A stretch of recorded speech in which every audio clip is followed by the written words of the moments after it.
Once upon a time there lived a slim maiden named Nnenna. Nnenna had spent most of her life in the shadow of other women's beauty. In Awo, the small but vibrant village nestled between two rolling hills, beauty wasn't just admired, it was a currency. The women of the village were known far and wide for their curves, especially their large, rounded buttocks, which were said to be a blessing from the goddess Ani herself. A woman's worth was tied to her figure, and in a place where fertility and prosperity were everything, Nnenna's slender form made her stand out, but not in a way she ever wanted. From the time she could walk, she learned that the curve of her body, particularly the lack of it, was a source of endless jokes. Children snickered behind her back, and even the elders gave her pitying looks as if she were a flower struggling to bloom, but fated to wilt instead. It wasn't just her peers that reminded her of her difference, but her own mother, Adaku, who would sigh whenever she glanced at Nnenna, her lips forming the same tired words. "Ah, Nnenna, it's as if Ani forgot you." In a place where beauty equaled opportunity, Nnenna had few. By the age of 17, when other girls were preparing for marriage, securing suitors with their wide hips and ample backsides, Nnenna was helping her mother in their small yam field, barely noticed by the village boys. She had learned to grow silent, to hide the bitterness that tried to creep up her throat every time she saw a younger girl getting betrothed, carrying baskets of gifts from suitors who had chosen them over her. Still, no matter how much she tried to bury it, the sting of rejection never truly dulled.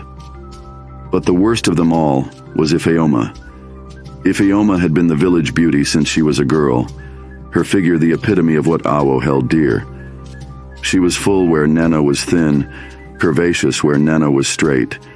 She seemed to glide through the world with a grace that made people stop and stare. Men sought her out, women envied her. Ifeoma was the embodiment of Ani's favor, and she knew it. It wasn't enough that Ifeoma was beautiful. She relished the power it gave her.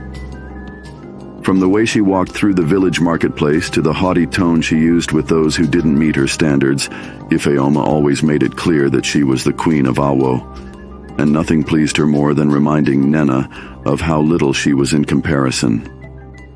"Nnenna!" Ifeoma would call out, her voice loud enough for everyone around to hear. "Did Ani send you back to us too early? It looks like she forgot to finish you." The women standing around would burst into laughter, and even the men, unable to resist the charms of Ifeoma, would chuckle or look away uncomfortably. Nnenna would bite her lip, her hands trembling as she tried to hold onto the basket of yams she was carrying, feeling as if every eye in the village was boring into her with pity or scorn. One afternoon, just weeks before the annual Nkwa Festival, the largest and most important celebration in the village, Ifeoma took her cruelty to a new level. The Nkwa Festival was a time to honor the goddess Ani, to give thanks for fertility and harvest. It was also a time when the women of the village were adorned in their finest attire, competing, though no one would admit it, to show off their beauty in front of the men, who judged silently but thoroughly.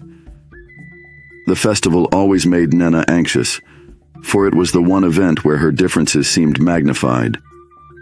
Nnenna was sitting by the edge of the river, her feet dangling in the cool water, letting the silence of the forest ease her troubled mind. She often came to this spot when she needed to escape the village's whispers, when the weight of Ifeoma's taunts became too much. But today, even the peaceful trickle of water couldn't calm her. She heard the familiar sound of laughter before she saw them. Ifeoma and her friends, a group of the village's most beautiful and envied women, all adorned in their festival garments, preparing early for the celebration. The sight of their colorful wrappers tied tightly around their full hips made Nnenna's chest tighten. She tried to slip away before they saw her, but it was too late. Well, what do we have here?" Ifeoma's voice rang out, dripping with mockery. "Is the little twig hiding again?" Nnenna stiffened but didn't turn around. She knew better than to engage. Ifeoma thrived on reaction, and Nnenna had long learned that staying silent, as much as it burned her, was the only way to survive these moments. Ifeoma and her friends sauntered closer, their laughter bubbling up as if they were sharing a private joke. Nnenna kept her gaze on the river, willing herself to ignore them, but Ifeoma wasn't one to be ignored. "Oh, don't be like that, Nnenna," Ifeoma said, her voice now sickly sweet. "You know the festival's coming soon. I'm sure all the men will be looking for someone, well, more fitting to celebrate Ani's blessings with. But you'll be there, won't you? Sitting in the corner trying to disappear, as always." The women around her laughed. Nnenna's hands balled into fists, her nails digging into her palms as she fought the tears that threatened to spill. It was always the same. No matter what she did, no matter how much she tried to stay out of Ifeoma's way, it was as if her mere existence was an offense to the village's beauty. "Maybe we should help her," Ifeoma continued, her tone feigning concern now. "After all, it's not her fault the goddess Annie didn't bless her like the rest of us." She turned to the other women, her eyes gleaming with wicked delight. "What do you think, girls? Should we help her look more appropriate for the festival?" Nnenna stood abruptly, her heart pounding. "I don't need your help," she said, her voice trembling but firm. Ifeoma's smile faltered for just a moment before it widened again, more dangerous this time. "Oh, you don't?" she said, stepping closer, her height and presence towering over Nnenna's smaller frame. "But you're such a charity case, Nnenna. How could you possibly manage without a little help?" Nnenna opened her mouth to respond, but before she could, Ifeoma reached out and grabbed the edge of Nnenna's wrapper, pulling it tight against her waist. "Maybe if we tie this a bit higher," Ifeoma mused, yanking the fabric, "we can create the illusion of a shape. After all, illusions are all you have." The women howled with laughter, and Nnenna's face burned with humiliation. She wanted to scream, to push Ifeoma away, to fight back, but she knew it would only make things worse. Ifeoma was the queen of Awo, and to challenge her would be to challenge the very ideals of the village. With a final tug, Ifeoma let go, stepping back and admiring her handiwork.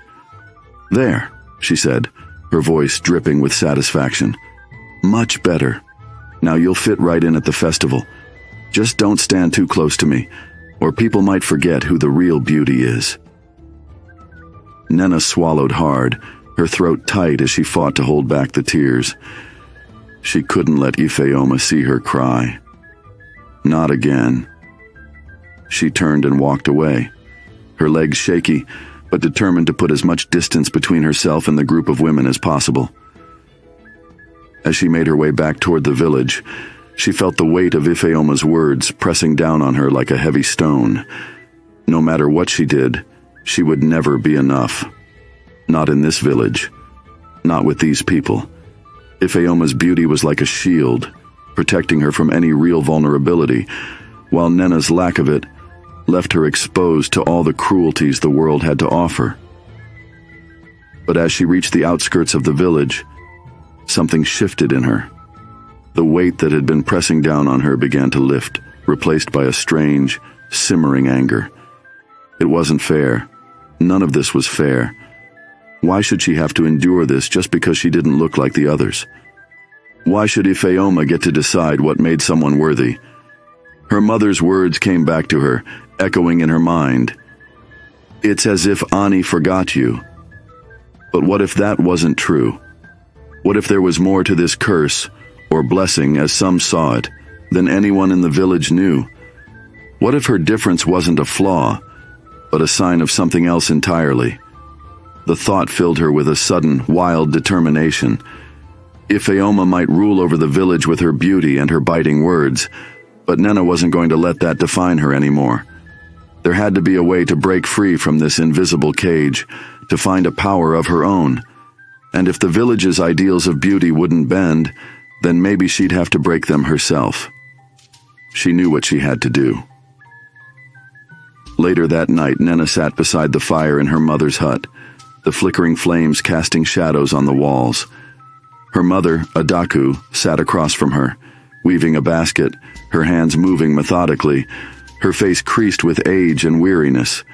"Mother," Nnenna began, her voice soft but steady, Do you really believe Ani forgot me?" Adaku's hands paused and she looked up, her eyes studying her daughter's face carefully.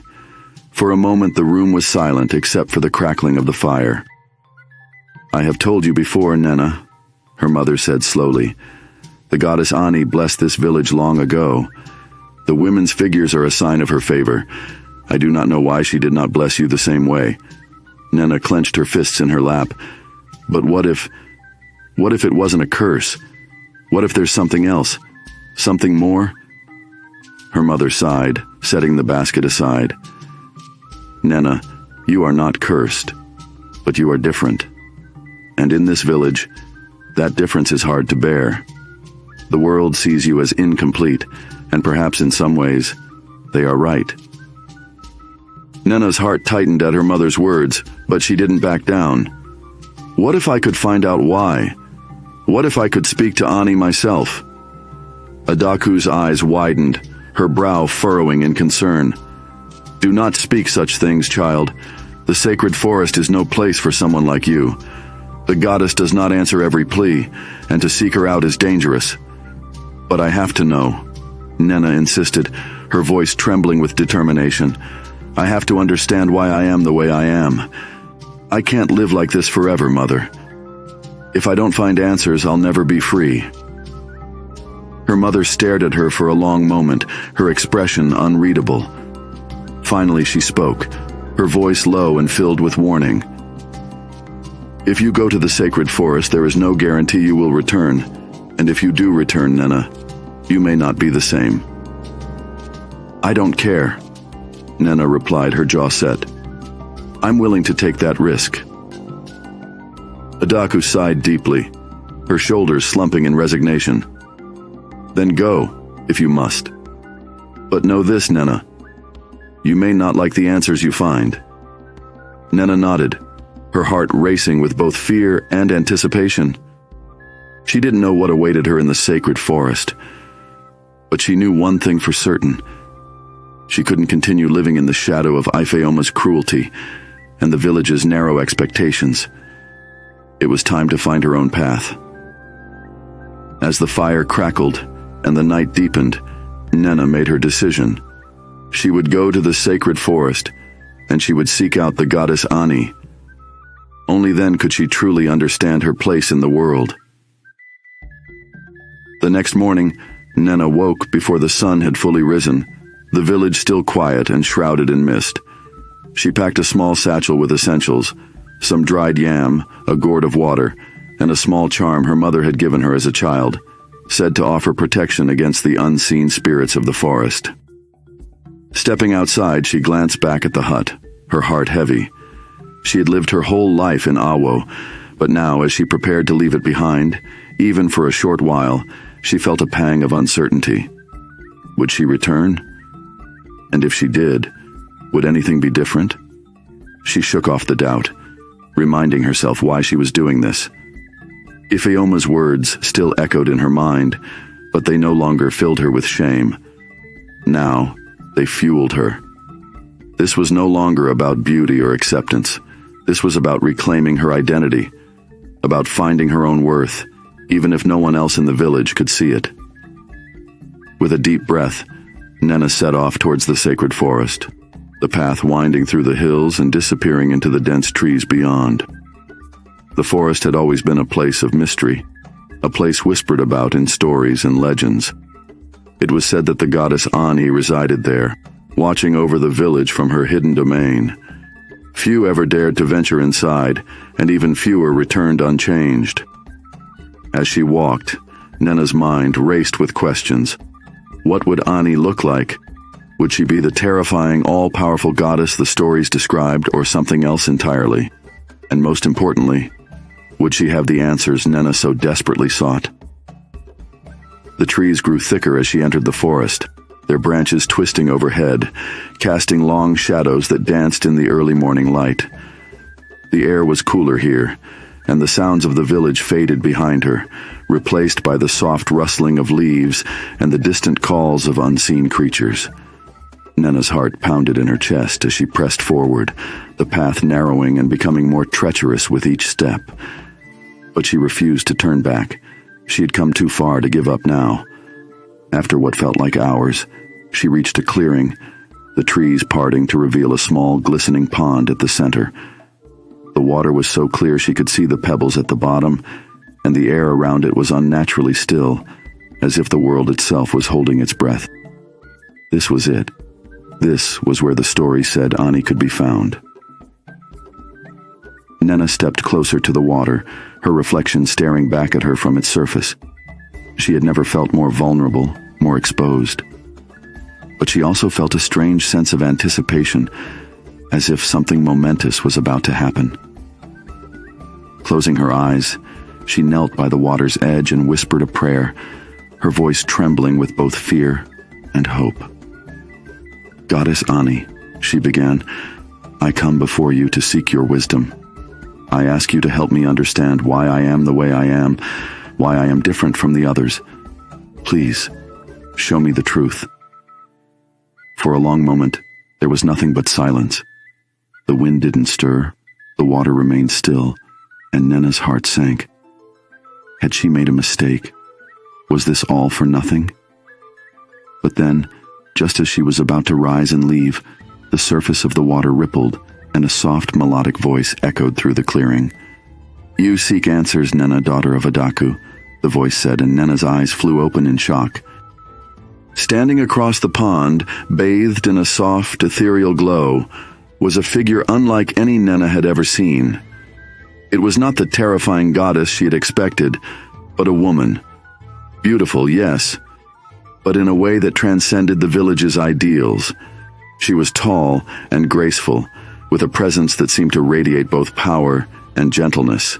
Her eyes, however, held an ancient wisdom, and Nnenna knew immediately that this was Ani, the goddess she had come to find. Ani stepped forward, her bare feet gliding across the water as if it were solid ground. She stopped before Nnenna, her gaze piercing, yet kind. "You ask why you are different," Ani said softly. "But have you ever considered that your difference is not a curse but a gift?" Nnenna stared up at her, her mind racing. "A gift," she stammered. "But I don't understand. The women of the village, they are all blessed by you. Why wasn't I?" Ani smiled, a small, knowing smile. "The blessings I bestow are not always what they seem, Nnenna. The women of your village are beautiful, yes, but beauty can be a double-edged sword. It can be a source of power, but it can also be a source of weakness. Those who rely too heavily on their outward appearance often forget the strength that lies within." She knelt beside Nnenna, her voice lowering to a near whisper. "You, Nnenna, have been given a different kind of blessing, one that the others cannot see, because they are too blinded by their own reflections. You have been given the strength to find your own path, to define your own worth without needing the validation of others. That is a power greater than any physical beauty." Nnenna's heart swelled with a mix of emotions, relief, confusion, and something else she hadn't felt in a long time. Hope. Could it be true? Could the very thing that had made her feel so small, so invisible, actually be the key to something greater? "But," Nnenna hesitated, "Ifeoma, the others, they'll never see it that way." Ani's gaze softened, and she placed a gentle hand on Nnenna's shoulder. "Perhaps not at first, but true power does not need to be seen to be real. It is enough that you know it, and in time, they will come to understand." As the goddess's words sank in, Nnenna felt a weight lift from her shoulders, a burden she hadn't even realized she was carrying. For the first time in her life, she felt as though she could breathe freely, unburdened by the village's expectations or Ifeoma's scorn. Ani stood, her form shimmering as if she were becoming one with the light around her. "Go, Nnenna. Return to your village, but know this. Your journey is just beginning. There will be trials ahead, but you have the strength to face them. Trust in yourself, and you will find the power that lies within." Nnenna nodded, her heart racing with a new sense of purpose. As Annie's form faded into the light, the clearing returned to its stillness, the water once again calm and serene. But Nnenna was no longer the same. As she turned to leave the forest, her mind was clear, her resolve stronger than ever. She didn't know what awaited her back in the village, but she knew one thing for certain: she was no longer afraid. The path back to the village seemed different somehow. As Nnenna walked through the forest, a strange peace settled over her. The birds that sang in the distance, the rustling of the leaves in the gentle wind, it all felt alive in a way she had never noticed before. It was as if Ani's presence still lingered around her, guiding her steps. For the first time, Nnenna didn't feel invisible. She felt connected. But as the trees began to thin and the familiar rooftops of Awo came into view, a knot of anxiety tightened in her stomach. What Ani had said filled her with hope, but the reality of facing Ifeoma and the others, especially with the festival so close, was still daunting. Would they even notice the change in her? Could they see her for who she truly was, or would she remain a target for their cruelty? The village was bustling with preparations for the Nkwa Festival. Colorful fabrics hung from stalls, drums echoed in the distance, and women were busy weaving intricate hairstyles, preparing to flaunt their beauty. As Nnenna walked past, a few villagers glanced at her, their eyes lingering a moment longer than usual, as if something about her had subtly shifted. But no one spoke to her. No one approached her. And then she saw Ifeoma. She stood near the center of the market, surrounded by her usual group of admirers. Her laughter rang out, high and sharp, as she basked in the attention of the men who gathered around her. Ifeoma's bright wrapper clung to her curves in a way that drew every gaze, and she moved with the confidence of someone who knew they were untouchable. It was as if the very air around her shimmered with her beauty. Nnenna hesitated, watching from the shadows of a nearby stall.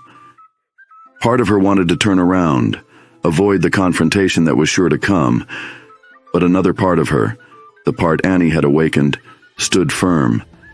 She had faced the goddess. What was one village beauty in comparison? Taking a deep breath, Nnenna stepped into the light. Ifeoma's eyes found her immediately, narrowing with a flash of irritation. She smiled, but there was something predatory about the way her lips curled, something sharper than before. "Nnenna?" Ifeoma called, her voice dripping with false sweetness. "Back from your little escape? Did you finally find a place where you belong?" The crowd turned to look at Nnenna, the murmurs already beginning. She forced herself to walk forward, her heart pounding in her chest, but her steps were steady. Ifeoma tilted her head, her eyes scanning Nnenna from head to toe, as if searching for something to mock. "Ah," Ifeoma said, tapping her chin. "I see no changes, still as plain as ever." The women around Ifeoma giggled, and Nnenna's stomach churned with anger, but she swallowed it, keeping her voice calm. "I don't need to change," she said quietly, "and I won't let you make me feel small anymore." For a moment there was silence. Ifeoma blinked, taken aback by the boldness in Nnenna's words, but then she laughed, a short, disbelieving sound. "Oh? You've grown a backbone, I see. How cute. But don't mistake confidence for power, Nnenna. You are still nothing." Nnenna clenched her fists. She could feel Ani's words burning in her mind, urging her to speak her truth. "I'm not nothing," she said, her voice rising. "And maybe you're the one who should stop pretending that beauty is the only thing that matters." The crowd stirred uneasily. Ifeoma's face darkened, and for the first time, Nnenna saw a flicker of doubt in her eyes. "Enough!" Ifeoma snapped, her voice harsh now. "You think you can challenge me? Just because you spent a few nights hiding in the forest, you think you can speak to me like that? I am the queen of this village. I am—" "You are afraid," Nnenna interrupted, her voice steady. "You're afraid that without your looks, you have nothing. That's why you need to keep tearing others down, to make sure no one sees how empty you really are." Gasps rippled through the crowd. Even Ifeoma's closest friends looked shocked. Nnenna had never spoken like this before. No one had ever spoken to Ifeoma like this before. For a long, tense moment, Ifeoma said nothing. She just stared at Nnenna, her hands trembling slightly as she struggled to keep her composure. Then, without another word, she turned and stormed away, her entourage following close behind, leaving the marketplace buzzing with murmurs of what had just happened. Nnenna stood frozen, her heart racing, wondering if she had gone too far. But as she watched Ifeoma's retreating form, she felt a strange sense of satisfaction. For the first time, she had stood up for herself. And for the first time, Ifeoma hadn't been able to knock her down. But as Nnenna turned to leave, she couldn't shake the feeling that this wasn't over. That evening, as the sky darkened and the villagers lit fires to prepare for the night's festivities, Ifeoma's rage burned hotter than the flames. She paced back and forth in her hut, her mind racing with a mixture of fury and disbelief. How had Nnenna, a nobody, a plain, insignificant girl, managed to embarrass her like that? How had she found the audacity to speak out? Ifeoma's hands clenched into fists. She had to find a way to put Nnenna back in her place. If she didn't act quickly, people might start to think Nnenna's words had merit. They might start questioning Ifeoma's power, and she couldn't let that happen. As her mind churned, she remembered something, an old legend her grandmother had once told her, about a woman who had lost everything, but found a way to restore her power through dark means. There was a woman, a witch, who lived on the outskirts of the village, deep in the forest.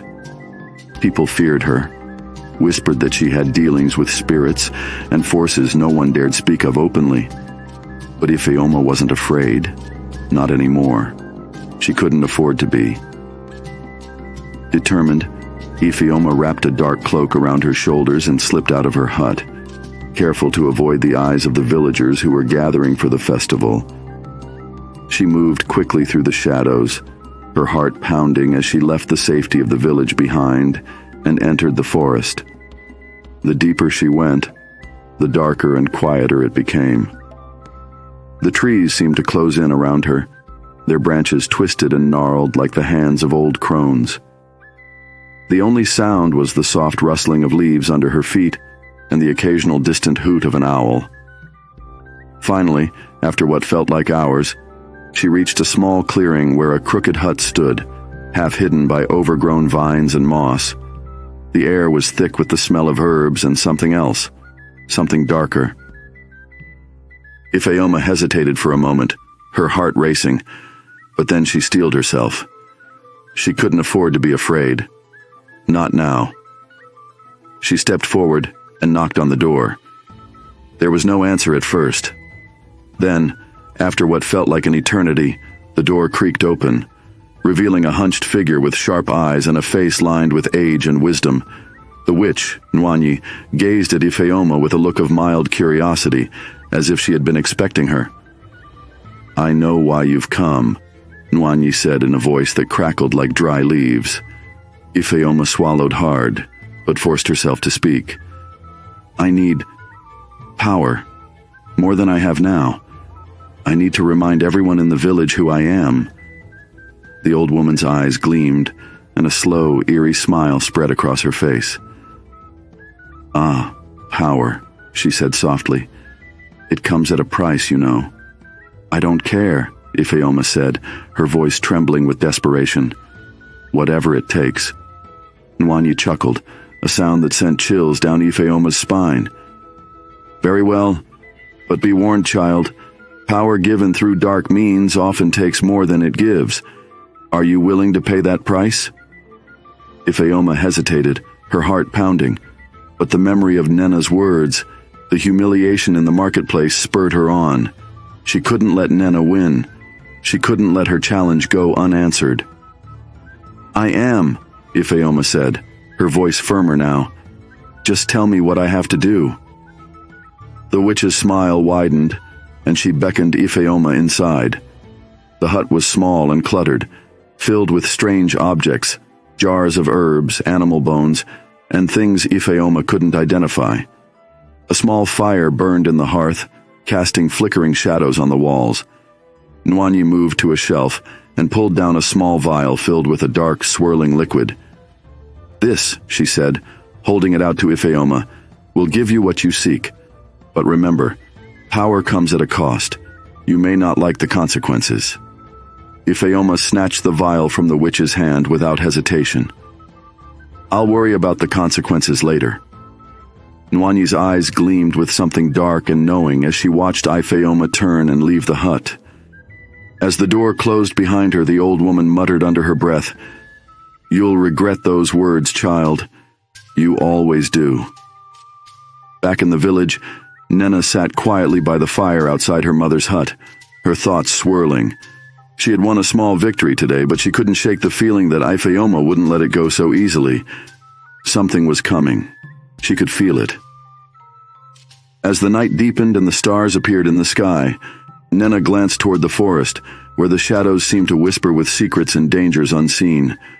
The air felt heavy with anticipation, and Nnenna knew that whatever was coming, she would need to be ready. The night after her visit to the witch, Ifeoma felt something different within her, a pulse of power thrumming beneath her skin. It was subtle at first, a flicker of energy that made her heart race, her senses sharper. When she returned to the village, the familiar looks of admiration and envy from the other women seemed brighter, more focused. The men's gazes lingered longer, more transfixed by her every movement. She smiled to herself, feeling the magic working already. But it wasn't enough. Not yet. Ifeoma wanted more. She wanted Nnenna humiliated, destroyed for daring to stand up to her, for questioning her power and worth. As she lay awake that night, staring at the ceiling of her hut, she replayed the scene at the marketplace in her mind. Nnenna's defiance burning like an insult she couldn't let go. Her fingers traced the vial that still rested in her pocket, the last remnants of the witch's dark potion. She had been warned that power came with consequences, but she didn't care. Whatever it took to maintain her dominance, she would do it. The next morning, the air in the village felt charged, thick with anticipation for the Nkwa Festival. Women were preparing their finest clothes, men were sharpening their drums, and children were practicing their dances. The festival was only days away, and the village was buzzing with excitement. But there was also something else, something unspoken yet felt by everyone, an undercurrent of unease that no one could quite explain. Nnenna felt it too. As she walked through the village that morning, her head held high despite the usual whispers and stares, she sensed a tension in the air that made her skin prickle. It wasn't just the festival. It was as if the village itself was waiting for something dark and inevitable. She tried to shake the feeling, focusing on her tasks for the day, but it clung to her like a shadow. As Nnenna passed by the marketplace, she noticed Ifeoma standing near a group of women, her usual entourage gathered around her. But there was something different about Ifeoma today, something unsettling. Her beauty seemed sharper, more intense, almost unnatural. The light seemed to catch her in a way that made her skin glow, her eyes glint like fire. The other women stared at her with a mixture of admiration and unease, and Nnenna felt a chill run down her spine. Before Nnenna could turn away, Ifeoma's eyes locked onto hers, and the corner of her mouth lifted in a small, mocking smile. "Well, look who it is," Ifeoma called out, her voice carrying over the crowd. "Our little rebel, the one who thinks she's so much more than the rest of us." The women around Ifeoma tittered nervously, sensing the tension between them. Nnenna's pulse quickened, but she refused to be cowed. She squared her shoulders and met Ifeoma's gaze evenly. "I don't need to think I'm more," Nnenna replied calmly. "I just don't measure myself by the same shallow standards you do." A ripple of shock went through the crowd. No one spoke to Ifeoma like that, especially not in public. For a moment, Ifeoma's smile faltered, her eyes narrowing with barely concealed rage. The power inside her flared, hot and wild, and for a moment, Nnenna thought she saw something flicker in Ifeoma's gaze, something dark and unnatural, like the reflection of a fire in her pupils. But then Ifeoma's smile returned, colder this time. "You're right, Nnenna. You don't measure up at all. But maybe you should be careful how loudly you boast. Sometimes those who claim they don't care about beauty are simply jealous of those who have it." With that, Ifeoma turned on her heel and walked away, her entourage trailing after her like shadows. The women in the marketplace exchanged uneasy glances, whispering among themselves as Ifeoma's figure disappeared into the distance. Nnenna stood there for a moment, her heart pounding in her chest. She hadn't backed down, but something about Ifeoma felt wrong, more wrong than usual. There was a darkness in her now, something that had festered and grown since their last confrontation. As the day wore on, that darkness seemed to spread. By evening, strange things began to happen in the village. At first, it was little things, small misfortunes that could have been coincidence. A woman's pot cracked suddenly over the fire, spilling its contents into the flames. A child tripped and fell while running, scraping her knees on the sharp stones. But then the incidents became more frequent, more unsettling. A man's crops withered overnight, despite being healthy just the day before. A group of hunters returned from the forest empty-handed, reporting that the animals had vanished, leaving the woods eerily silent. Even the air felt different, heavier, as if the village was sitting beneath a storm that had yet to break. Nnenna watched it all with growing unease. She couldn't shake the feeling that this wasn't a coincidence, that something deeper was at work here. The words of the goddess Ani echoed in her mind. There will be trials ahead, but you have the strength to face them. But what did that mean? Was this one of those trials? She didn't have to wonder for long. Late that evening, as the sun dipped below the horizon and the sky turned a deep, bruised purple, Ifeoma appeared at Nnenna's doorstep. She stood in the fading light, her figure wrapped in shadow, her eyes gleaming with a strange, unnatural light. Nnenna felt a shiver of dread run down her spine. She stepped out of her hut, her heart pounding, but she kept her voice steady. "What do you want, Ifeoma?" Ifeoma's smile was sharp and cruel. "I came to see how long you plan on pretending that you're more than you are, Nnenna. You speak so highly of yourself, but what have you really done? You're nothing but an outsider in this village. You don't belong." Nnenna clenched her fists at her sides, but she didn't respond. Ifeoma took a step closer, her voice dropping to a low, dangerous whisper. "You think you're special just because you defied me in front of the others? Because you think you don't need what the rest of us have?" She leaned in, her breath hot on Nnenna's face. "You'll see how wrong you are." Before Nnenna could react, Ifeoma's hand shot out, grabbing her by the wrist. The moment their skin touched, Nnenna felt a jolt of icy cold run through her veins. The darkness in Ifeoma seemed to pulse and writhe, spreading into Nnenna's skin like a poison. Her vision blurred, her body trembling as the power surged through her, seeping into her bones. For a moment, Nnenna felt her strength drain away, like the very life was being sucked out of her. She gasped, trying to pull her hand free, but Ifeoma's grip was iron tight, her eyes glowing with malevolent satisfaction. "You don't know what you're up against, Nnenna," Ifeoma hissed. "You think you can challenge me? You think you can survive in this village without my permission?" Nnenna's breath came in ragged gasps as the coldness spread through her, but then, from somewhere deep inside, she felt a warmth, a flicker of the power Annie had spoken of. It was faint, barely a spark, but it was enough. With a cry of defiance, Nnenna yanked her hand free from Ifeoma's grasp, stumbling back, her chest heaving. The icy coldness began to fade, replaced by a warmth that spread through her limbs, reigniting her strength. She stood tall, her eyes blazing with determination. "I don't need your permission," Nnenna said, her voice steady now. I don't need your approval or your power. I know who I am, and that's more than enough." Ifeoma's face twisted in rage, her eyes narrowing to slits.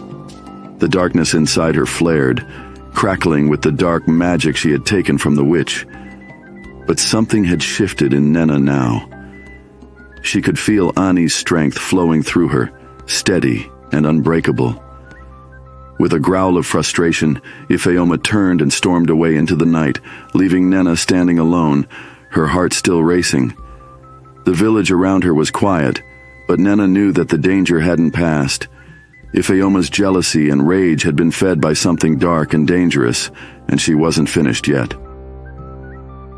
The next morning, the village was in a state of panic. More crops had withered overnight, the wells had begun to dry up, and the air itself felt thick and oppressive. The villagers whispered among themselves, their eyes darting nervously to the sky, to the forest, and to each other. Nnenna watched from the edge of the marketplace as the people gathered, their fear growing with each passing hour. She knew this wasn't a natural disaster. This was Ifeoma's doing, the price of the dark magic she had taken from the witch. As the sun climbed higher in the sky, casting long shadows over the village, Nnenna felt a sense of urgency building within her. She couldn't let this continue.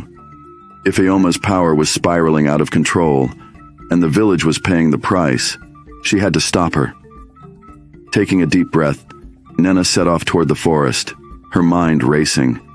She didn't know exactly what she would do, but she knew she couldn't let Ifeoma's jealousy destroy everything.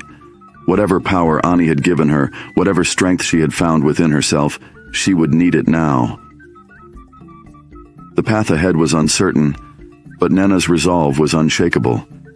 The village might not see her strength yet, but soon they would. And so would Ifeoma. The path to the witch's hut wound deeper into the forest, twisting through trees so thick they blocked out the sunlight. As Nnenna made her way, her mind raced with the weight of what lay ahead.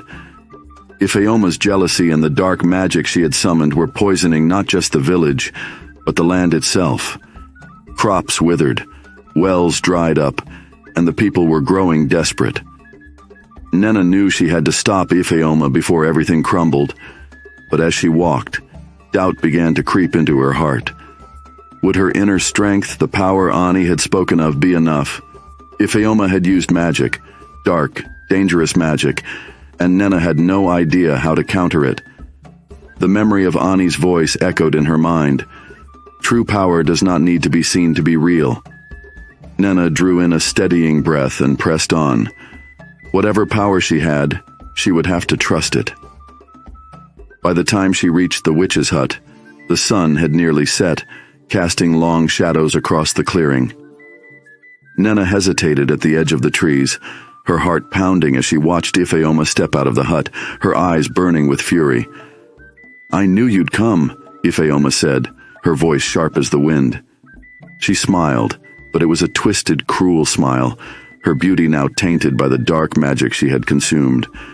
Her skin seemed to shimmer with an unnatural light, her eyes reflecting the same eerie glow Nnenna had seen the day before. "I knew you would come," Ifeoma said in a dark, evil voice.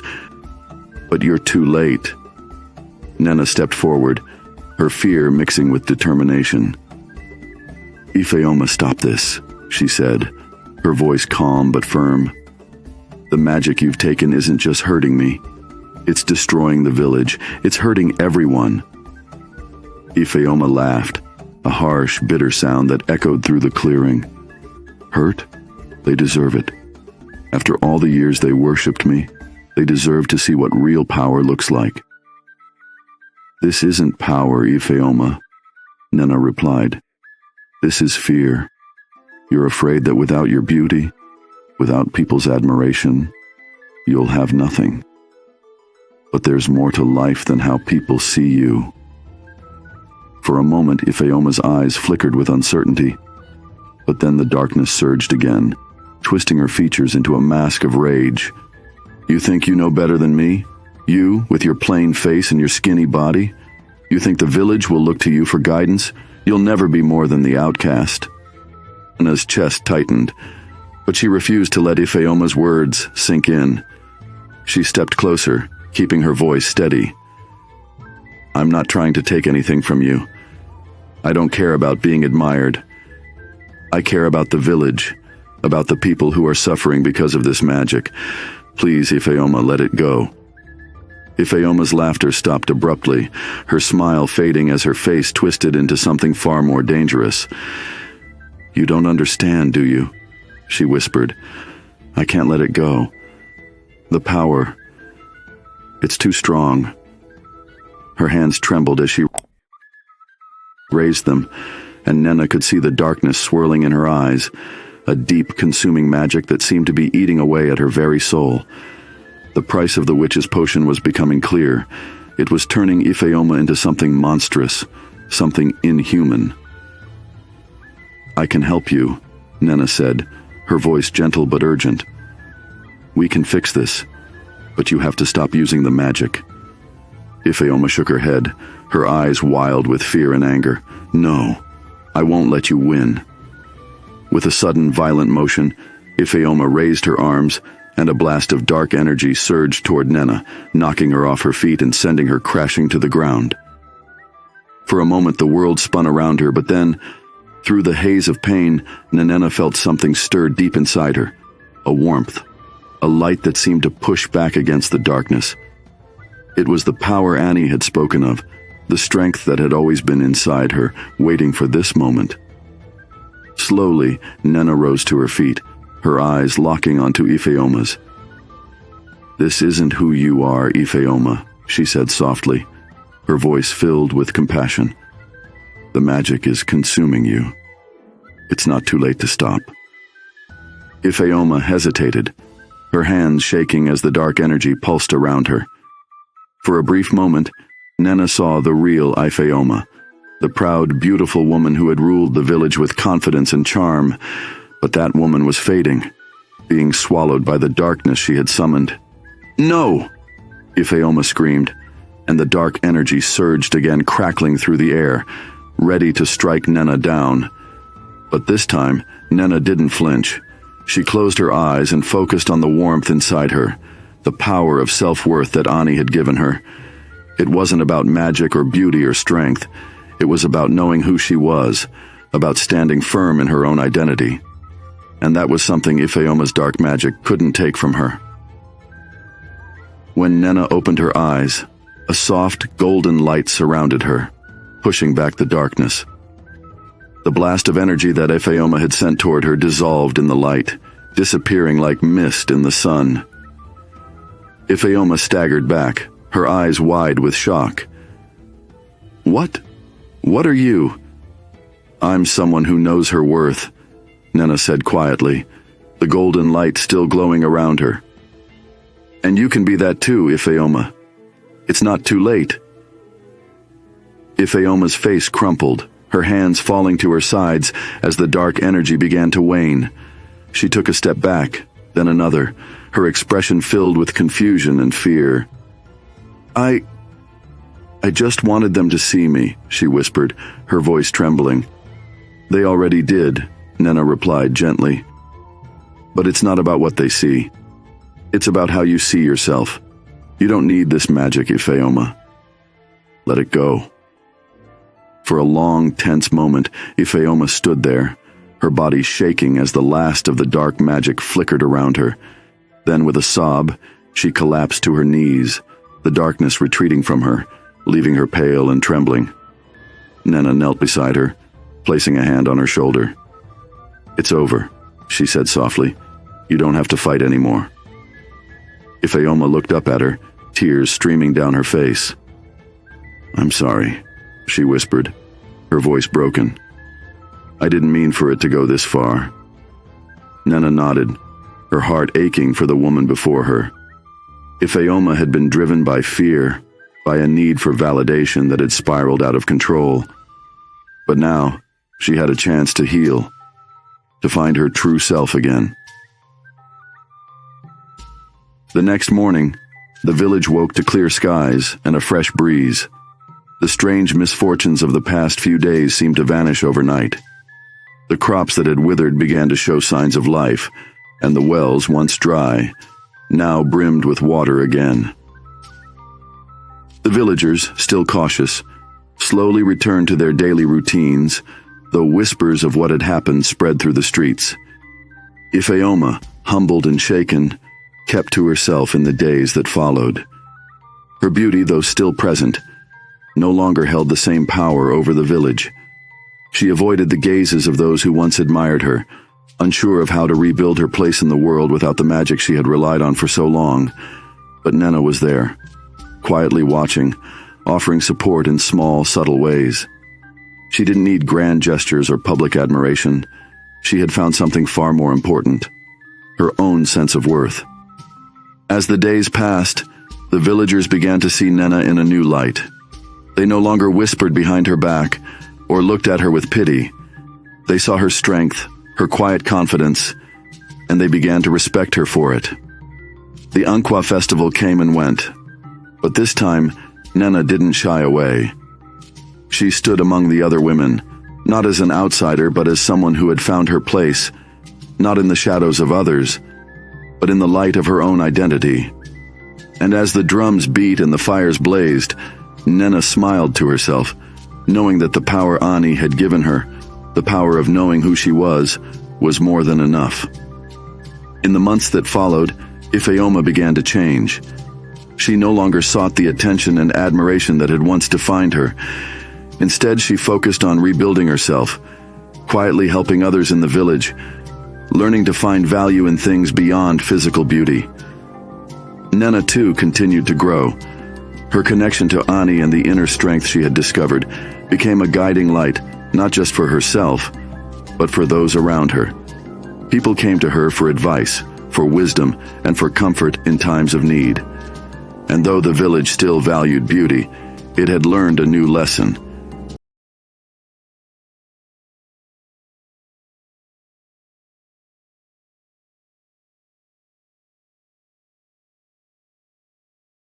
If you enjoyed this video, please share it so others can watch and learn from it too.